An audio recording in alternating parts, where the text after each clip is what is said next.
खबर शामिल करते हैं जंग की तहसील 18 हजारी के इलाके चेला के नज़दीक दरिया जेलम पर पुल, जहां रोजाना हजारों की तादाद में लोग गुजरते हैं, लेकिन इंतजामिया की गफलत और लापरवाही की वजह से कोई बड़ा हादसा पेश आ सकता है।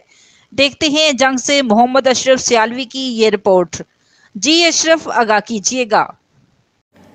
जी बिल्कुल, जंग की तहसील 18 हजारी के इलाके चेला के नजदीक दरिया जेलम पर पुल, जहां रोजाना हजारों की तादाद में लोग गुजरते हैं, लेकिन इंतजामिया की गफलत और लापरवाही की वजह से कोई बड़ा हादसा पेश आ सकता है और इंतजामिया की कोई तवज्जो नहीं। ये पुल मैकेनिकल हाईवे पंजाब के पास है और जंग में इसकी कोई निगरानी नहीं कर रहा। ठेकेदार अपनी मर्जी करते हैं। रास्ते बिल्कुल खराब है। डीसीओ जंग जनाब अब्दुल्ला खुरम न्याजी साहब से नोटिस की अपील। आइए सुनते हैं आवाम की जबानी। वेखो ये मछियाना पुल तहसील 18 हजारी जिला जंग दे विच ये जंग दा मेन राह है। इस दी हालत वेखो, ये जड़ी इन्ना फोरमैन इस पुल दा वो बिल्कुल ही नकारा तरीन है पिया। उन कोई पता नहीं है पिया पुल दा किस तरह काम करना है। असी आवाम नूं उसने इस तरह फुद्दू लाया है, मैं हुण काम करा रहा, सुबह करा रहा या हुणे हो जाता है।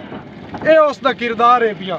और ये वेखो कि पुल दे विच इतना फासला है पिया, इत्थों आवाम गुजर रही है। जंग दा मेन राह है, ये जंग दा मेन रास्ता है पिया। जंग डीसी साहब थोड़ी जी सर तवज्जो दियो। साढ़े जेड़े तरीक इंसाफ ते इस बारी मुंतखब होए नुमाइंदे, उन्हां दे विच तां कैपेसिटी नहीं है कि साढ़े आवाम दे काम करे सी, ना ही उन्होंने काम ते सिर ते वोट मिले है।